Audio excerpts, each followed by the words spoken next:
হাসিতে খুব সহজে মানুষকে চেনা যায়, তবে সবাই কিন্তু একই রকম ভঙ্গিতে কাঁদে, আর এক একজন হাসে এক এক রকম ভঙ্গিতে হাসে। সত্যি কথা, হাসি দেখলে বোঝা যায় সে ব্যঙ্গ করে হাসছে না প্রকৃত হাসছে।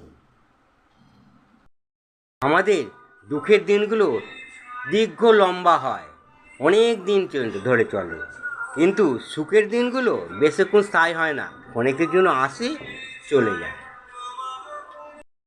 কেউ দুর্বল হয় না, কিছু পরিস্থিতিতে মানুষ দুর্বল হয়ে পড়ে, আর সেই দুর্বলতার সুযোগ নিয়ে কিছু মানুষ নিজেকে বড় দাদা ভাবতে শুরু করে।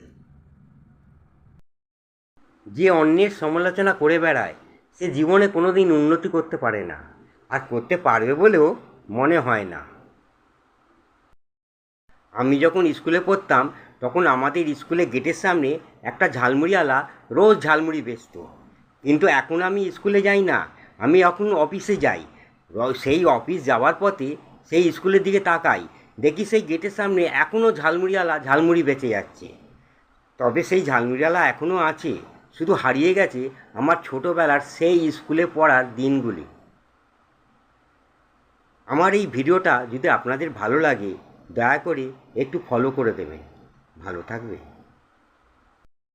কোনো ব্যক্তি, কারো হয়তো স্ত্রী মারা গেছে, কারো হয়তো স্বামী মারা গেছে, দুটো সন্তান নিয়ে সে খুব বিপদে পড়েছে। তার এই পরিস্থিতি দেখে কোনো দিন অবজ্ঞা করবেন না, ব্যঙ্গ করবেন না, কারণ আমাদের এই মানুষের জীবনে যে কার যে কী ধরনের অবস্থা কখন হতে পারে কেউ বলতে পারে না। বোকা লোকেরা যাকে তাকে যখন তখন বিরক্ত করতে পারে, তারা কিন্তু কাউকে কোনো দিন ঠকাতে পারে না। এ যুগে যোগ্যতা বলতে আমরা বুঝি সৌন্দর্য, নয় টাকা। আসল যোগ্যতার কোনো মূল্যই নেই। আপনি যদি কারো প্রিয়জন হতে চান তাহলে অর্থের প্রয়োজন, আর যদি আপনার অর্থ না থাকে তাহলে কারো প্রিয়জন হতে পারবেন না।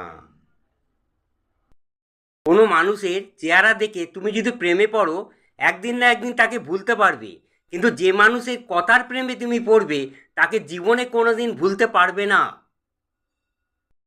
যে মানুষের মনটা কুৎসিত, তার থেকে দেখতে যাকে কুৎসিত সে অনেক ভালো।